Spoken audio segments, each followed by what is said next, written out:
Magandang araw mga boss, dito na tayo sa part 2 na ang problema ni customer pag nalubak yung sasakyan niya, kumakabig sa kanan. At ito ngayon ang nakita kong problema, itong shock mounting niya. Kung papansinin niyo yung shock mounting niyang luma mga boss, pit-pit na siya. Pero itong luma, kita nyo, nakabuka pa siya. Ayan no, kitang-kita naman. At yung ibabaw nitong shock mounting, nakita nyo, di ba yung pinaka-gear niya, yung guhit-guhit, makapal. Samantalang yung luma, di ba nung una pinakita ko sa inyo, kalbo na siya or pudpud na.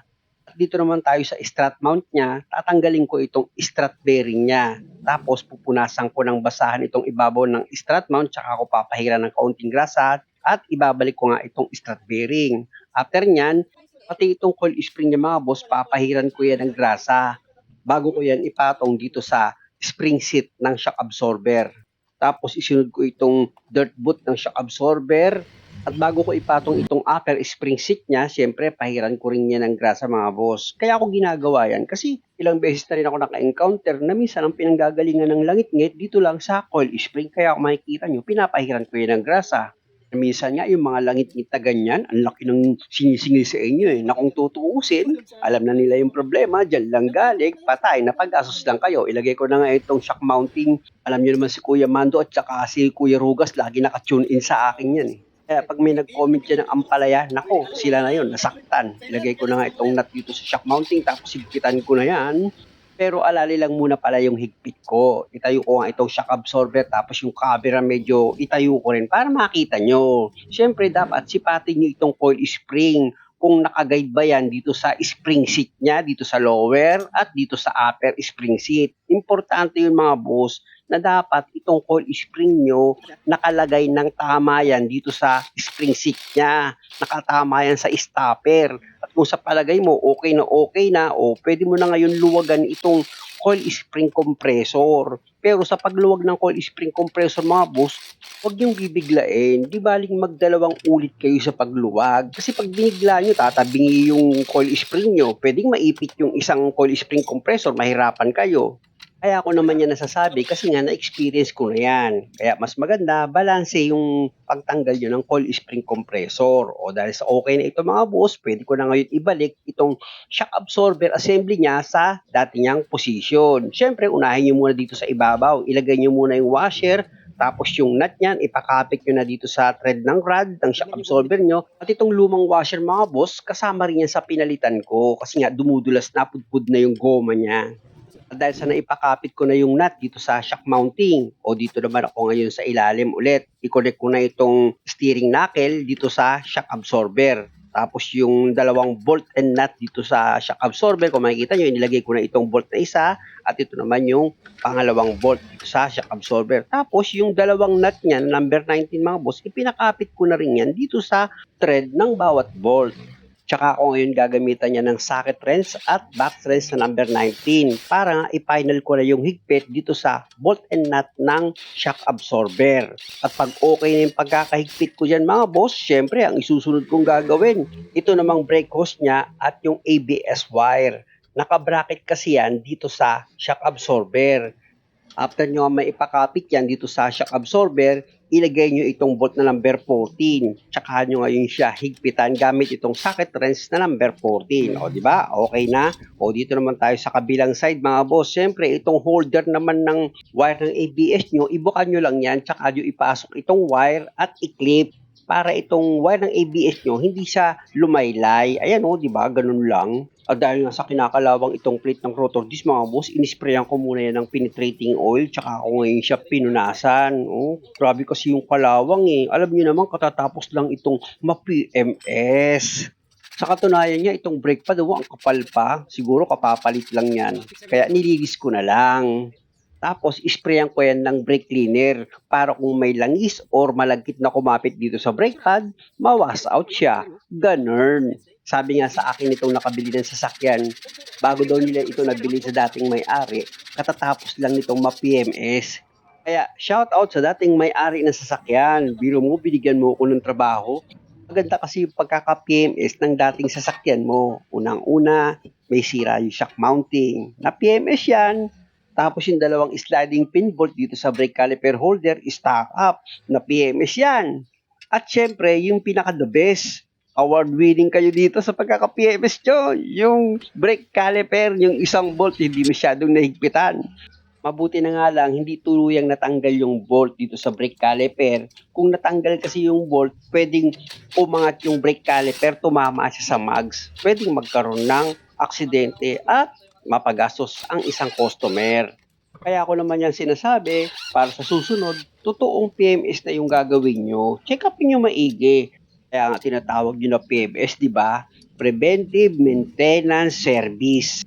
Tingnan nyo, na PMS yan. Pero stack up itong mga sliding pin bolt niya. Naku po, hindi PMS ang tawag dyan. Ang tawag dyan, P, pera. M, mong. S, sayang. In short, pera mong sayang. Kaya naman, lagyan natin na medyo malupit. Pera mong sinunog. Pag big time naman na pagawaan, puro mahal service. O kaya naman, after magastos sa inyong sasakyan mo dahil umaasa ka nagawa, PMS pa rin. Ano ibig sabihin? Pinaasa mo, sana. Kasi nga, hindi rin nagawa. Kaya ang totally, sa ganitong gawa ng pagtatrabaho, ang tawag sa PMS ninyo, pera mong sumakabilang buhay. Kaya ako mga boss, hindi ako nag-PMS kasi alam ko ang ibig sabihin ng PMS Preventive Maintenance Service. Tapos, ganito, hindi PMS tawag dyan. Sige, kayo na yung humatol. Kung PMS ba talaga sa palagay nyo yung ginawa dito. Siya nga pala mga bossing, pag ganito na stack up ang sliding pin bolt nyo, linisan nyo lang yan, huwag nyo siyang liliyahin yung spin bolt. Bali, spray nyo lang yan ng penetrating oil, tsaka nyo punasan. Pati itong loob ng brake caliper holder, sprayan nyo yan ng penetrating oil, tsaka nyo ngayon ipasok itong sliding pin bolt at ilaro-laro nyo yan sa loob para matanggal yung mga kumapit na kalawang or dumi. Tapos hugutin nyo itong sliding pin bolt, tsaka nyo ngayon siya punasan ulit. Ganun lang naman ang paglinis para matanggal sa pagkaka-stack up itong sliding pin bolt nyo.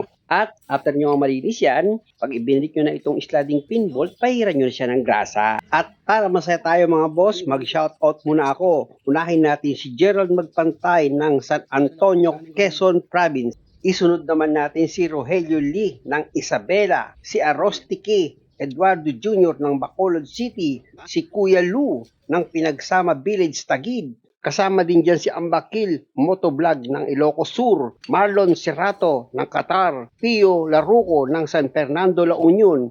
Sa huli, si Relix Giyu ng South Korea. Kumusta sa inyong lahat dyan mga boss? Maraming salamat sa panonood. Ilagay ko na itong huling brake pad niya. Tapos ito namang brake caliper, inilagay ko na rin yan. Pag nailapat nyo na ng maayos itong brake caliper, ilagay nyo na yung bolt number 14 dito sa baba, tapos dito sa taas. Dalawa lang naman yan. Pag naipakapit nyo na sa thread niya, gamit ka ngayon ng socket wrench na number 14 para i-final mo na yung higpit. O di ba mga boss, basic na basic lang naman, kayang-kaya nyo. O dito naman tayo ngayon sa pagkabit ng tie rod dito sa steering knuckle. Siyempre, pasok nyo muna itong tie rod dito sa steering knuckle nyo. Yan, pag pumasok na siya, ilagay mo na ngayon itong nut. Ipakapit mo na yan sa thread niya. After nyan, pwede mo siyang higpitan gamit yung socket wrench mo na number 17. Isunod mo sa ilagay siyempre itong cutter pin. Importante kasi yan mga boss para itong nut, huwag siyang lumuwag. At siyempre naman, pag nilagay nyo na itong cutter pin niya, baluktutin nyo yung dulo para hindi nga siya mabunot. Pag okay na at sigurado ka na sa pagkakalagay mo ng cutter pin, tapos mahigpit na yung mga niluwagan mong bolt and nut dito sa ginawa mo, o pwede mo na ngayon ilagay itong gulong. Dito naman sa paglagay ng gulong mo mga boss, dapat siguraduhin mo yung mga nut niyan, nahigpitan mo siya ng maayos para sa bandang huli, wala kang magiging problema. Ganun ang pagtatrabaho. At pag okay na yung pagkakahigpit mo sa mga nut, ugain mo ulit itong gulong para patunay at sigurado ka na wala nang problema dito sa ginawa mo. Tapos, lapit ko muna itong camera mga boss. I-position ko muna yan. Gagamit ka ulit ngayon ng backstance mo na number 17. Para nga, maipayal mo na yung higpit dito sa nut ng shock mounting mo. Ayan mahigpit na mahigpit dapat yan mga boss para wala talaga siyang wala. Nang sa ganun, hindi kayo makarinig ng lagutok. At dito naman sa pang-final na gagawin ko, yan na yung huling pag-check up ko mga boss kung meron pa itong problema dito sa pang-ilalim niya or dito sa ginawa ko at kung meron pa siyang ingay, kaya lang wala na Ibig sabihin, good na yan. Lipat naman ako ngayon dito sa isa pang problema ni customer. Kung mapapansin yung mga boss, masyadong bagsak yung likuran niya Ayan ang baba Lalo na dito sa kabilang side, talagang mababa siya. Ayan tignan niyo masikip na masyado, hindi na kasi 3 daliri ko. Sabi ko kay customer, may paraan pa dyan. Lagyan natin ng rubber lifter. Kasi nga, kapag may karga ka dito sa likuran mo mga boss, sasayad sa ilalim yan. Ganyan talaga pag ganitong klaseng sasakyan, nararamdaman ko eh. Ayan ang mga nagiging issue niya eh. Hindi ko naman siya nilalahat, pero yan yung kadalasang nirereklamo sa akin ng isang customer. Tanggalin ko muna itong jack mga boss, kasi nilagyan ko ng stand yan eh. Pag ganitong trabaho kasi mga boss at magtatanggal kayo ng coil spring, dapat parehas nakaangat yung gulong nyo sa likuran. Ayan kita nyo, di ba? Dalawang gulong dito sa likuran, nakaangat. Tapos tanggalin ko itong gulong, tsaka ko ngayon ilapit itong camera para makita nyo kung paano ko tatanggalin itong coil spring. Madali lang naman yan mga boss, tanggalin nyo itong bolt dito sa shock absorber. Number 17 yan, gumamit kayo ng socket wrench. Ayan kita nyo, niluwagan ko itong bolt dito sa shock absorber, tsaka ako ngayon siya i-ginak. Inangat ko yan mga boss. Kailangan kasi ma-level mo itong butas ng lalagyan ng bolt para madali mo siyang mahugot dito sa shock absorber. Ayan tingnan nyo. Kung nasisikipan kayong hugutin itong bolt, uga-ugain nyo lang itong shock sabay hugot ng bolt. Di ba? Natanggal na. Basic lang. At dahil sa natanggal mo na itong bolt dito sa shock absorber, ano pang ginagawa mo? Ibaba mo na itong jack para matanggal mo na yan. At nang lumipat ka naman sa kabilang side, di ka naman siguro arawan para patagalin mo pa yan. Unang-una sa'yo naman yung sasakyan, ikaw naman ang magdi-DIY. Dibilisan mo sa paggawa, dapat 1 oras, tapos ka na dyan. Para pag may utos pa sa'yo yung misis mo para maglaba ka, makapaglaba ka. Pagtapos mo maglaba, tsaka ka ngayon mamlansya, di ka na pasma. Diyakan mo na ngayon itong trailing arm mo, tsaka mo ngayon luwagan na itong bolt na number 17 dito sa shock absorber. Pag maluwag na yan, pwede mo na ngayon hugutin itong bolt. Di ba? Ganun lang, basic. At para tuluyan ng bumaba itong high beam mo, ibaba mo rin itong jack. Para totally, itong high beam mo, bumaba siya. Ay naku, pag naibaba mo, tanggalin mo yung jack. Ay naku naman si Dirt Mechanic, minsan tatanga-tanga rin.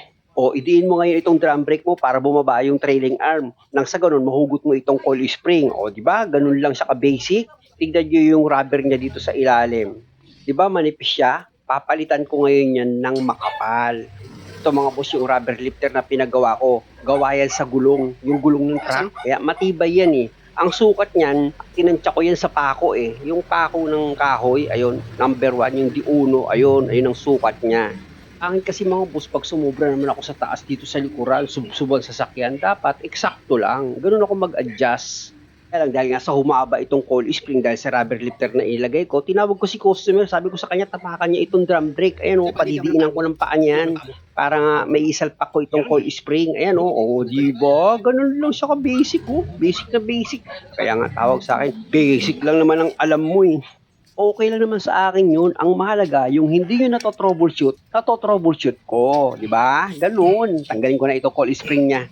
Teka muna, naiwan yung rubber niya. Bubunutin ko lang naman yan. Kasi nakatusok yan mga boss eh. Tapos ito na ngayon yung bagong rubber lifter na ilalagay ko. Kaya lang mga boss, pasensya muna ulit. Pakiabangan na lang sa part 3 dahil nga sa mahaba pa itong video. Muli maraming salamat sa panonood. Sana nakakuha kayo ng idea at kung maaari, huwag nyo naman kalimutang mag-subscribe sa channel ko.